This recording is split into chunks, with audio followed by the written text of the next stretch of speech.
eza numéro oya ya koluka pour soka telemi wa muta osala soit pasteur soit mo benga soki badadi dadi yango telemi wana ngana telemi awasala numéro ngana longo na ngo kaka lokolo na bimisi loko nga personne simi on bimisi lango loko Denis les aiba contrat ba signer na koko edingo mais muta pesi Denis les exemplaires nane ça edingo nana oboya on mo yo confirmer le loke ngana zo confirmer pour biloko Denis les ando sala zo pa edingo nazo marché monter au moins que pour le moment sauter la plupart ba pasteur nyonso bazana simana biso na kala to dans ba voyant ba mona na sauter ba nyonso ba kota na monde pastoral donc ba bomba minde na monde pastoral mais en réalité les choses bazaka na molongo na biso ba entité ba commander il faut utiliser ba chance bana basi na ko utiliser ngo ndenge ni ba ebisi non ozalaka na mbwa soit tobokola na ndako mais mbwa na todocha esprit moko ya entité soit ya todocha esprit moko ya entité na kati na ye ils ont obligatoire ya ko coucher na mboite il faut coucher aka na bana basi donc tant que yozo sala ngo yozo bénéficier chance au muto na zana.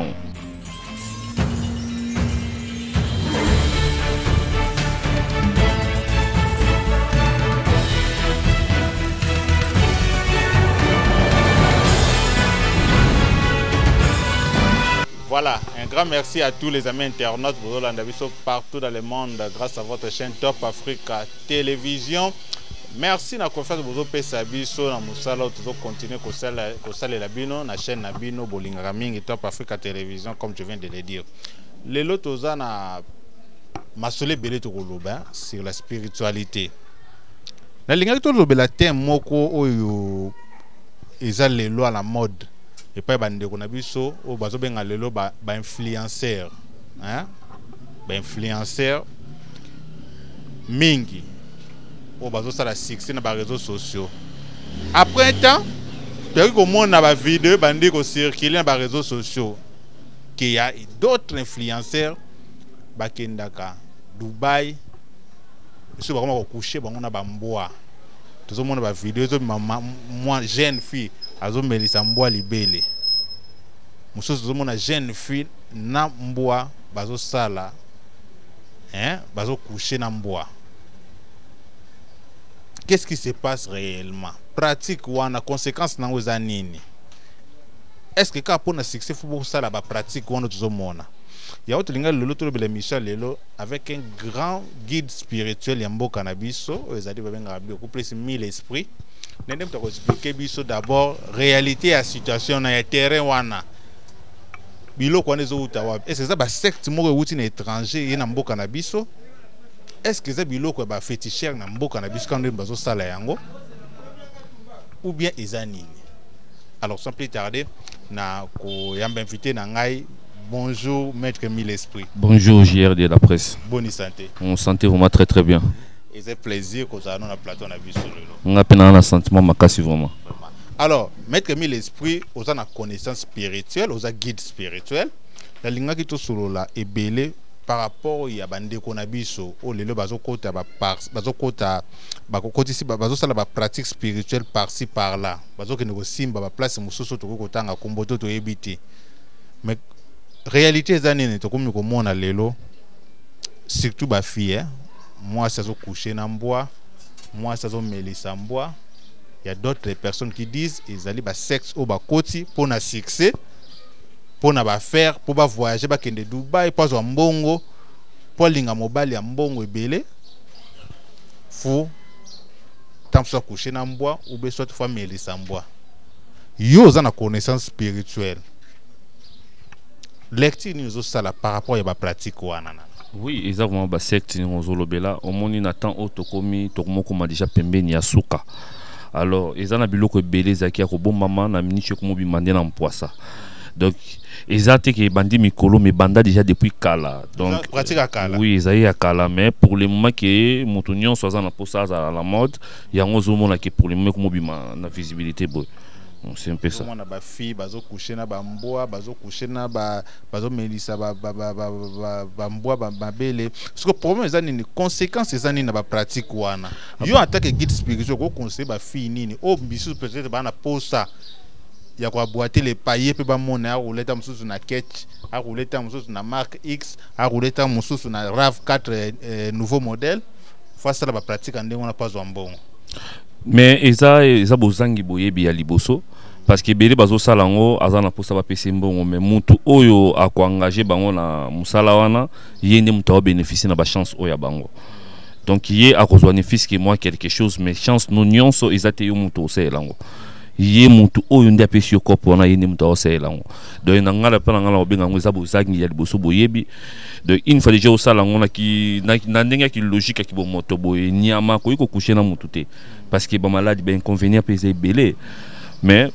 so au monde déjà bato bakomi kosintéresser na makambo wana azomitala pour le moment azanga ne fiske moi $1000 te moi $2000 isi fa tambola na moi voiture bato bazomona ye selo bunde na temps wana azosala mosala na ndenge pa azozwa moi quelque chose qui yango wana il faut azwa na vie important que chance no nyonso yo te muto bénéficier nango ezande na mutu oyo azopesa bino bakopo na ndi muto bénéficier nango ba maître spirituel bozo yela bango biloko wana bokomi belé na mboka na biso république démocratique du Congo kala banganga bazaki ya kotanga lelo bokomi ebele to benga bino ndengwana parce que bolingi suku du terme ya nganga te boli to benga bino beaucoup plus ba guide spirituel be ba maître spirituel te ngala ba robenga ngana sens nyonso oyo lingi yo yeba parce que famille oyo boti na ba mama o abotinga ezala papa o abotinga aibi musala mwana salaka donc na yo kila ngo sonité na yo kila ngo peso moté botebi ke mwana ngazaka nganga mais nazolo ba nazo marché moté nga papa o abotinga aibi musala na salaka mama pe abotinga aibi musala ngala salaka abona mona ngo so loko ya gravité parce que bango balesi ba ebiango alors so bito zonga na ndenga logique ezate ki biso ne todo tinda bango basala ngo mais eza commandement oyo utaka na ba ancêtre pardon ba entité bango ne mutu ba peut-être ba kopeso condition o bango balingi po eza ça dépend ya mutu ndenga pusani pembe nao eza na mutu musu tango ya koluka lelo na pesa exemple moko na ba ke boza 5 ou 3 personnes be luka kisi ya mongo boza bino misato mais oyoka mutu mususu bayebise que ten yo faut sacrifier ka bangombe mais mususu bayebise banda koteka ka batu mais mususu bayebise non il faut somba ka ba chamba ou soit ba vin ba entité ba mila et oyo za na pour ça. Donc chaque mutu azana na mois ya occasion na et jour ya occasion o nzambe apesa na mukilo ça dépend na mutu na moto voilà tout le monde va pratique wana ezaka o on se ko numérer até tout le monde peut pratique na tout le monde ba guide spirituel beaucoup ko sukola basi lavage spirituel na ngambo na biso te ya kaleze lelo te lavage spirituel ya kala mutu aza na posa ke sika nyonso azokende aza na lumière mutu nyonso achieka eza lavage spirituel wana eza grave te eza différent na mutu oyo apusani pembeni na biso asigné contrat oyo ayeba yebisi non yo ndenge oza bongo il faut utiliser ba chance ya bana basi akoki kozala mpe mwana mwasi mais baentité bacommande il faut utiliser ba chance ya bana basi nakoutilize yango ndenge nini bayebisi non ozalaka na mbwa soit tobokolaka na ndako mais mbwa wana tozotia esprit moko ya entité soit ya tozotia esprit moko ya entité na kati na ye eza obligatoire ye akokouche na mbwa te il faut akouchaka kaka na bana basi donc ntango yo ozosala yango yo ozobénéficie chance oyo moto wana aza nango olobeli likambo ya kosukola basi eza mambo bosalango déjà banda kala pona moi ça soit lumière mais lelo tozomona okapa na bino moto tokomona pe même pas ba pasteur ba koma kosalela ngo ba koma kosukola basi po basi bazwa lumière po mibali abie balandaka bango pona kolongola malédiction na nzoto na bango siko pombe eza ke na pratique obino bosalaka et pas na bino atake ba féticheur na ba oyo ba pasteur bazosala bino bozo sukola basi bon pe bozo sukola basi est-ce que bino nyo surtout bozo ko utiliser ba même entité ou bien ba pasteur bozo utiliser entité mususu bino pe bozo utiliser entité mususu na lobaki yango bien na ba émission o taoleka na ba ki pour le moment sauter la plupart ba pasteur nyonso bazana sima na biso na kala to dans ba voyant ba mona na asouté ba nyonso ba kota na monde pastoral. Donc ba bomba minde na monde pastoral mais en réalité les choses bazara na mulongo na biso voilà to non mona kato to ba mike ole kana nzela ba telemisa simbe loboka voilà vo explique toi venir non na loboka mais bazala souté bango nyoso ba kendapi mais bango nyoso ba kota na monde pastoral po ani na monde pastoral pour le moment place bazomona kete mundi mais akoyi kondima yo mingi akoyi kozana na croyance na yo mingi tango zolobela liloba ya nzambe mais na ngambo koto peut-être mutu muso akozana na bobangi c'est un peu ça yo moni ke bango nyoso ba kota na ngambo wana apparemment bino so bona no quand même pratique biso to ndenge moko na mashara mote na loba ngo met fois bon ba utiliser quand même kombo ya Yesu kombo ya Yesu na sensité mais ye moko loba ngo ebele ba koya na sima na nga ba osala miracle ko leka ngai mais bazaba na tata te mais ye moko loba ngo tanga loba ngo ayibiti na po anini po ayeba ki makambo nyonso na simero ya vraiment wa ba réalité tozomona na mboka na biso République démocratique du Congo tozomona lelo ba rankine hein ba pasteur omona pasteur ya A na pasteur B ba yokanaka te soko oza pasteur oza mondimi ya pasteur A yo po ko coopérer te na mondimi ya pasteur ya église B ba réalité to comme mona na ba église na biso na kati ya Kinshasa ya ngwana maître mille esprit de na otoko toto lobela kaka ba pratique ezo sala malelo entre bino na bato to benga bo ba pasteur na biso hein obazo koisa pe bato ko le kata so bino hein bino bokuka so ta koisa bato te ba pasteur so muta na église prière bandi afinte mutu muta ko esprit mabe bimi abwakeli mutu mai muta ko esprit mabe bimi mais papa tika pa na bino ta so ezaka so te bino posa pratique bo fo senga Taba, faut senga ngombe, faut senga sacrifice, il faut sacrifier salama. Ah bon, et ça bon côté, mais tant que le bango bango ko isa batu belé ko le kabiso, mais ça ça dépend parce que délivrance et ça différent dans montaire ko loko et pas na yo. Mais bango na sina émission précédente dans le bango bien bango sur talibé esprit au ba chassara na ka encore à monter ça au mingi yo mo planter. Se replanter esprit au yebi déjà force esprit on a la facilité à bimisaye na si na mekara ko attirer moi histoire ya exorcisme donc avant yo au chasser esprit dans la kati ya corps à montu il faut linga oyeba combo ya esprit wana po oyeba force na mais dans les vides ka po au chasser esprit wana ezamom qui passe tala ba prophète nyonso o baya liboso ti na ngonga ya lelo place toza bango nyonso baya bakuta satan pe bakotika satan ezala tobani même toki na Noé toeti to su quand même na fumuki mbango bango nyonso bakuta diabolo batiki même na prophète Denis Lesi mais aza prophète toki na ndenga logique l'homme de pétage mais ngamo pe na appréciera et pour la vérité pasteur Denis Lesi na kondima mais prophète ité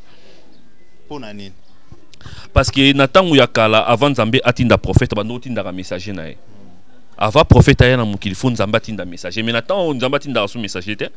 et comment qui prophétie ba bat bakoma kotangela ngo ndenge moko ki muto ava bima pasteur bakoma kotangela ngo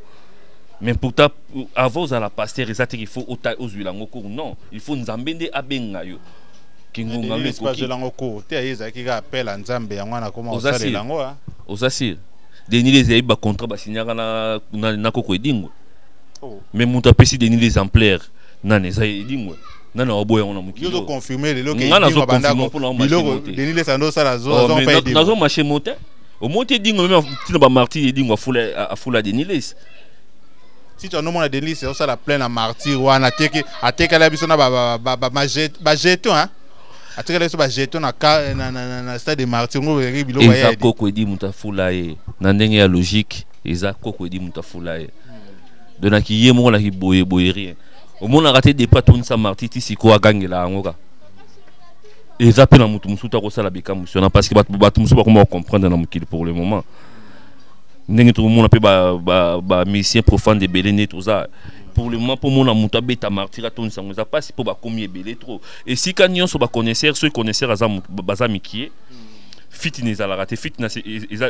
l'orani keto mais tant beaucoup mis déjà ebelé keto ya karaka et si kanyon so ba connaisseur basé belé keto ya kebelé parce que mutu musu akoki ko approcher nga mais peut-être muninga sepelete et ko ta ka bagarre d'esprit aza prophète mais aza pasteur so benge passer na rondiment mais prophète na boyan mais ba prophétie pas ya bato mon a beti prophétie que Jemindo za boye ti to comme fin de l'année et loko boye là ti to comme fin de l'année professeur pe simbi a beta même prophétie à départ ya Joseph Kabila na pouvoir et salama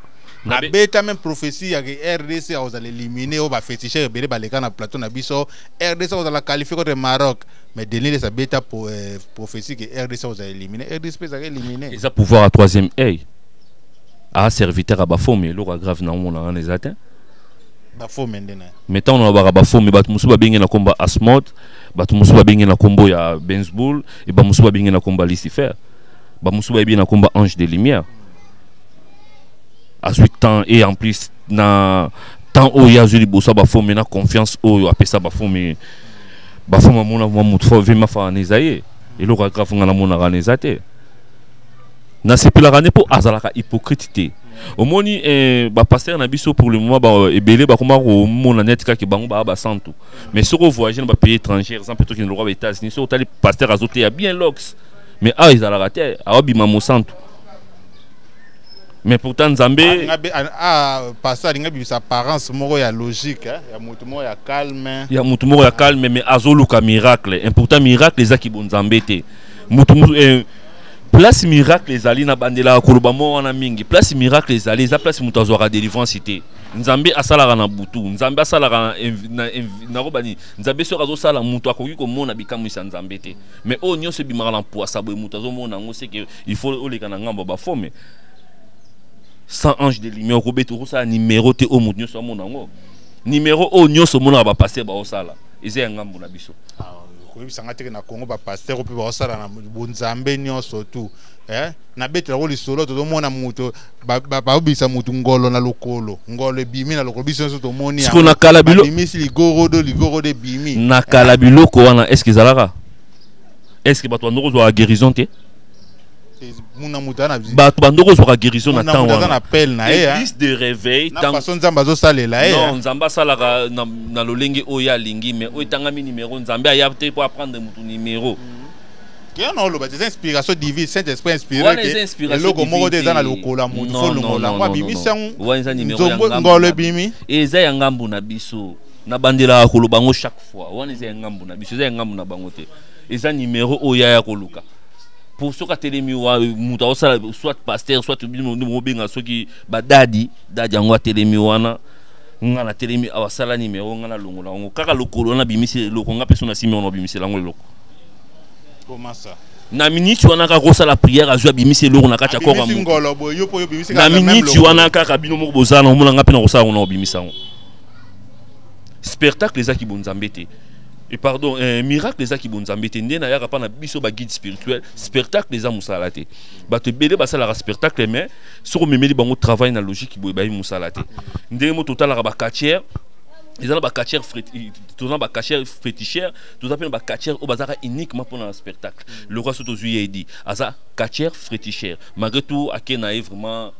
Nathan ya kozo pension na mais azala qui voilà mais azala qui vraiment un quartier féticheur mais ba onyo sono batikali eza spectacle pour ba mona kete abasala ki spectacle bonaka tari spectacle on qui cité mutoko sa spectacle mais so PC travail qui était dans la moi complication mutazo be là ou soit qui était dans moi sinanga mo be fona kanga to mba nanga mo fona kanga soko che wana akosa eloko te pour azara wana pour na kosala numéro za travail te maître mi l'esprit eza na komo bo na mona na commentaire be monsieur te ko le kato salaki alobi bino ba guide spirituel bo na bona Congo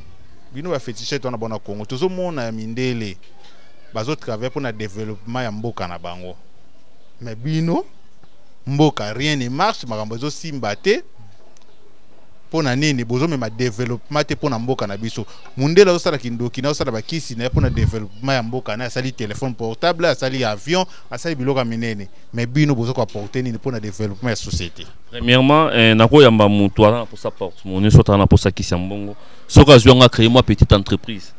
a 10 ou 20 personnes est-ce que na sungi mboka te ba so bino bilo na bino bosala kana opesi mutu porte monnaie ba ko akosombelo ka valeur te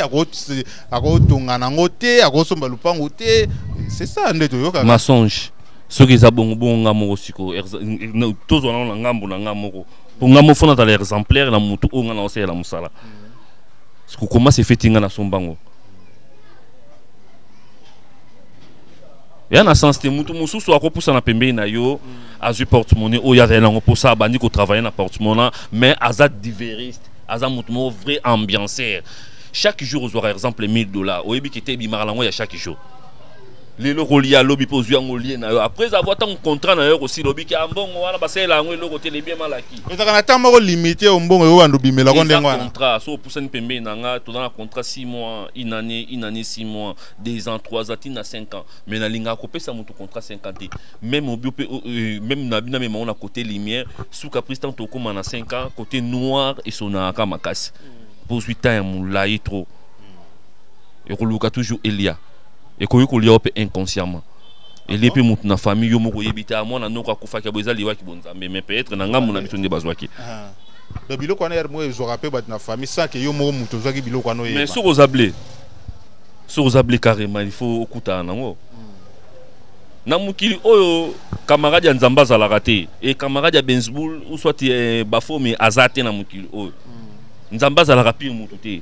et ange de lumière pas à pire mutu te a repé ça on attend yo respecter ba principe na ye mais tant yo le bio bébé sa principe na ye c'est que pour marcher te binu ba na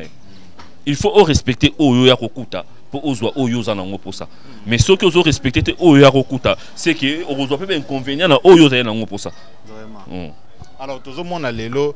bat bazolo bela likambo ya domination mutu mususu ezara soka ata bozo lukise ndenge nini na police ba police ba telemi wana soka na kasa ndako ba yo kanga soka bimi na porte boy bino ne so boa dominer force wana ezala ndini réellement bon domination ezate biso to bandiango ba prophète nyonso basala pouvoir wana et bah ça est là ni le prophète la Bible le prophète ba pratika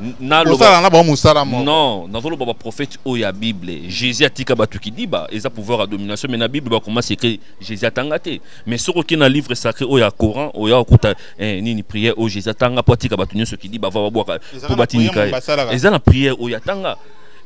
babenga ngo sumun eza les 7 sumun de ba o ba musulman so balaninga ba yebi onga na lobi et to benga ngo côté muso babinga makasalina eza pouvoir moko tango yo o invoquer yango o sengi pa ya nzambe mutu oyo soit na nyongo na soit na problème na tango azo poussa na pembe nanga kanga soki misu ne so monanga kanga ye misu akoka ko monanga te soki zolo na e yoka ka solo nanga kanga ye zolo akoka ko sentir te soki munoko ne so poussa ni pembe nanga azana izana pouvoir roloba kanga ye munoko akoka na koloba te soki eza makolo nene mte memaka ye pembe nanga kanga ye makolo ekoka kozwa courage soit force ya kolanda nga te so eza maboko na ye nde mte pesaki force wana kanga ye maboko po azwa temps ya kosimba ngai te mais ce que prière wana il faut ba prendre bio yango mais so ba prendre yango to koyeba yango te de connaissance ya Bible eza vraiment na ba ni ba éclaircira nyonso te eza ba secret belé oza kati ya kobombama parce que ça va multiplier tout dans nos exemple multiplication et dans Jésus ça les map est-ce que prière on a bâti on a quantité pas multiplier map pas balia mais bâti on a quantité mais est-ce que prière on est allé oh il y a ça là pour ni on a so ba PCP on so au meki on yo mona qui était résultat ni ezala et le cognon soit va biso te rosala on ezala ba prophète au bazara liboso soit ba envoyer au bazara liboso esti ba sala yango biso to yeka to landaka lokolo o biso to yokuta ezate ke biso ne to bandi ko sala ngono apparemment bino bozo landaka ba linia ba to ba yaka avant biso voilà o ba salaki yango bino pe bozo landaka voilà mais banduku na so ba le karabiso ba guide spirituel ba salela beaucoup plus sur le plan traditionnel bazondi mabino te babi bozo conduire peuple congolais na ba erreur grave ya osakana te ba conséquences de détruire même ba famille à bato. Non, il y a le côté traduction dans ma bête parce que mon tunios dans mon culot faut y pouvoir ancestral na sur le pouvoir ancestral na otesté que za mutu moko oza na bobunginzela donc il y a le il faut y pouvoir ancestral ngana mbenga na mbenga ka temena za na initié pour na linga na yeba toutes les na robani ezala connaissance ya biso ba yindu to connaissance ba mindele na linga ki na apprendre ngo po mbala sima e kokana ko compliqué ngaité pour na bat musu benga ah mais l'esprit comment c'est fait tout ça la magie blanche magie noire mais ya biso mo ba yindo c'est la raté magie auto ben comment magie so bito zo na biso awa tambo abiki ote asela ka bokoko mais bokoko ça na magie non et en plus magie blanche c'est côté naturel c'est beaucoup plus pratique traditionnelle ah bon kasi on abi nyonso wana to benga ngo magie et nyonso wana ezana ngoka kibonganga et pas na ngelo kwa grave place wana mona ka yango c'est ni ezasiko entre bino na bango biso na ba bando ba c'est la pouvoir ancestral mais ngamo na c'est la pouvoir ancestral ah bon différence eza pour nini tozo a magie ya mindele eza lokola oza locataire na kati ya lupango ya bato mais pouvoir ancestral eza yo moko za kolo lupango eza différent na kozala locataire na kozala bailleur yo moko kolo lupango et en plus na ozo futelanda kwa bato c'est deux choses différentes ah bon na linga na yeba yango pona nini parce que autre belana likambo ya porte-monnaie bato bele balabaka oh non muto c'est la boko quoi peut ça porte-monnaie est-ce que ils ont un moment normal parce que bakoko batika porte-monnaie porte-monnaie au linga te faut on a côté kota mindele na ngamu na bisa batu yindo porte-monnaie za la raté mitango approcher pembe na ngala otala ki te soko bisinga na pour ça kinju soit na pour ça kodia wana ko memo na pouvoir ancestral ya connaissance o ya biso ba yindo. Mais ce que bisinga osana pour sa porte-monnaie magique to di bonheur c'est qu'il faut na même on a côté ya connaissance ya mindele pour kuna nde secret wana ezali na ngamu na biso ezate. Mais on ka connaisseur on peut utiliser magie blanche. Non, on est magie blanche to magie noire. Magie blanche est à côté lumière ya magie et magie noire est à côté sombre ya magie. Et ça na biso ba yindo ndokia mayele ya bomba libota pe ndokia zo ba yende mutabomaka famille. Alors oyo abombaka libota yende aose la magie blanche et oyo abombaka famille yende mutu aose la magie noire. Donc ils ont le coup là pouvoir naturel ils ont magie blanche et pouvoir si naturel ils ont magie noire. C'est un peu ça. Net yon image net to za illustrer oyo na réaliser bo yede biso to mona na temple na yo ba wala kisa oyo. So tant au monde temple pratique ya temple ils ont beaucoup plus ni pouvoir traditionnel bozo sale la ndo to tangela ya mindele ya. Mais ce rotali wana au monde côté pouvoir traditionnel les ali pe so rotali au monde côté pouvoir mindele ya. Na mélangeant. Ce retourninga na repeso réponse pour l'année. Bande so baleka ka baba jamais qui sa mindele ko mélange na qui sa beaucoup. Mensonge. Ce qui est à la rabon on est les mindele bazo pouvoir na biso bakenda nango. C'est que bango pe balinga ko kosela montenyo so mibale. Mais bango nini bakoka ko maîtriser ngo biso ba yindo biso nzamba uta na ngambu na biso moto ko maîtriser ngo te. Et ça na ko bani connaissance des limitée. Na azana pour ça na connaissance moins complexe c'est qu'il faut le quoi affronter et ça la malamu to ya mabe il faut le quoi oyeba yango parce que mabe wana zo mona mabe ezana un jour pe ko sunga yo lelo muto ko poussa na awa ngano to za ko bebana mais aye akosi yo po biso mbale to zonga est-ce que ça sali mabe to sali bolamu de yana baka esika nyonso mabe yali ezala ratana bolamu mukie na kati esika nyonso bolamu yali ezala ratana mabe mukie na kati. Il faut en la maîtrise et le quoi. Voilà, merci beaucoup de bandeko. Bolandi biso to comme à petit à petit na fin ya émission na biso mettre mis l'esprit tout le belana sko musala na yomo ko na temple na yomo ko musala ozo sala lelo. Spécialité à mettre mis l'esprit zanini réellement. Spécialité à mettre mis l'esprit belé dans le bandela ko bango. Porte-monnaie magique, du bonheur, multiplication, attirance, remise des relations, amour fou, folie d'amour, was kocha mutu mutema moto ba yibaki yo, o mutu na banyongo na yo, na la posa mwasi wana place nyoso ta asantaka mutema moto soit mobali wana place nyoso. Donc tozu wana délivrance, lavage spirituel, succès, tir clientèle, de oignon so etangami. La délivrance au sala ngondenge nini. Mais délivrance il y a déjà dit qu'il y a moto azo vivre tant sur na azaba problème peut-être ba malédiction na vie na ye avant o affronter ma bé aza déjà na malédiction na vie na ye siko bino boya ko bo memele délivrance comment avant ko affronter ma bé il faut yeba yango ceux qui oyebi ma bé te jamais ko affronter ma bé za na daji moko na biso na mboka na biso baloba soko moni mwana na posa ko simba moto tikaye asimba pour comprendre qu'ils moto tant yo zolo beke wana iza moto akondima yote yazo mona onka ha ba vanti e pa na yazo mona ngwesa bien mais tant ko simba comprendre iza moto mbala sima oké souté de avant au affronter mabe il faut yeba mabe jamais ko ki kotambola nzela ya mulili sans que oyeba nzela wana il faut oyeba nzela na même mulili ya ndenge ni soko yebi nzela oyebi ki awa terrasse za la fona sauter libange za la place ibo mais soko yebi yango te okoka kotambola te. De avant affronter les mal, il faut oyeba mabe wana. So oyebi yango te wana tant ko ya ko affronter yango te. Yango na meka ko expliquer moi muki na exorcisme. Jamais yo ko chasser esprit ya mutu na oza na kati ya corps ya mutu sans que oyeba kombo ya esprit wana po soko oyebi kombo na ngote c'est que moi po oyeba force na ye ezate. Délivrance c'est ça et le moko te fai na ro ganyo esprit abiki na bimi na ke non ouais ça délivrance te esprit tant ba chassara esprit tant akendaka asala ka retour donda bimi bonga ozonga le soso na minute wana akenye na ake abaluki